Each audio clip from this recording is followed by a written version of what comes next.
Bonjour et bienvenue sur le site d'Ensemble sur Terre. Je m'appelle Arnaud Borossi et aujourd'hui je vais vous présenter ce qu'est la communication du vivant, que vous pouvez surtout voir aussi sur internet, appelée communication animale. Alors la communication du vivant, c'est la capacité qu'on a à se connecter de manière intuitive et par télépathie, c'est-à-dire par pensée, pour échanger des informations avec un être vivant. Il faut savoir qu'on peut le faire avec tout être vivant, ça peut être aussi bien les animaux, les humains, même si on ne le fait pas trop entre nous, c'est pas comme ça qu'on communique, et également tout ce qui est végétaux, plantes, arbres, ainsi de suite, d'accord? Donc tout ce qui est vivant dans la nature en soi, on peut se connecter et échanger de manière intuitive et par télépathie des informations, et c'est ce qu'on appelle donc la communication du vivant. Alors comment sont perçues les informations lorsqu'on fait une communication du vivant? Là ça va être propre à chacun, mais il y a quand même 3 canaux principaux de perception des informations qui vont être reposés sur nos sens. Donc il y a premièrement le canal visuel, d'accord?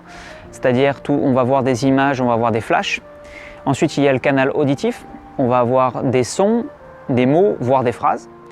Et en troisième, il y a le canal kinesthésique, c'est-à-dire on va percevoir les sensations, les émotions que vous nous partagez, l'être vivant avec qui on est en communication. Il peut y avoir également des odeurs et le goût qui rentre en jeu sur des communications, d'accord?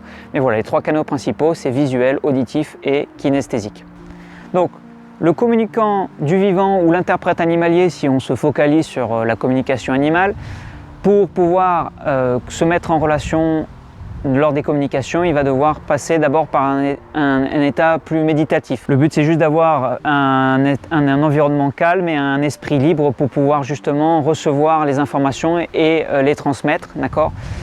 Et il faut savoir qu'en fait, un interprète animalier ou un communicant du vivant, il n'a pas un don, c'est une capacité que tout le monde peut avoir de communiquer avec les êtres vivants autour de soi. C'est juste qu'on l'a perdu ou on ne l'a pas développé, mais tout le monde est capable de faire cela. La seule différence entre un communicant du vivant, c'est la pratique, c'est-à-dire qu'il a pu redévelopper cette capacité, et 2, ça va être de se mettre au service des autres, donc aussi bien des humains que de leurs animaux et de leurs plantes, pour pouvoir justement, via la communication, leur permettre d'échanger des informations et de mieux se comprendre. Et donc, comme vous l'aurez compris, la communication du vivant n'est pas comme un dialogue que l'on fait directement comme nous entre humains, où les échanges sont directs. Là, pour le coup, on va avoir un petit état de préparation pour se mettre avec l'esprit disponible et pouvoir justement échanger par la pensée et de manière intuitive les informations avec l'être vivant avec qui on rentre en contact. Une communication du vivant, c'est donc tout d'abord une rencontre et un échange d'informations avec l'être avec qui on se met en contact.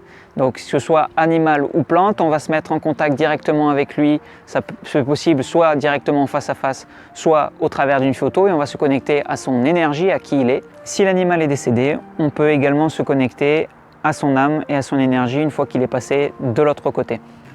La communication du vivant permet donc de poser des questions, de transmettre un message, d'annoncer une nouvelle, ou encore de s'assurer que son animal a ses besoins comblés. Elle permet également de mieux comprendre quand il y a un changement de comportement soudain ou de santé, même s'il faudra bien entendu consulter un professionnel de santé ou de comportement en parallèle. Et comme vous l'aurez compris, le but c'est vraiment de se relier, d'avoir une meilleure compréhension de nos animaux, de nos végétaux et de la nature globalement autour de nous. Voilà pour ce qu'est la communication du vivant. Vous trouverez également sur la page ci-dessous la description de la méthode que j'utilise et à laquelle j'ai été formé. Je vous dis à très bientôt chez Ensemble sur Terre.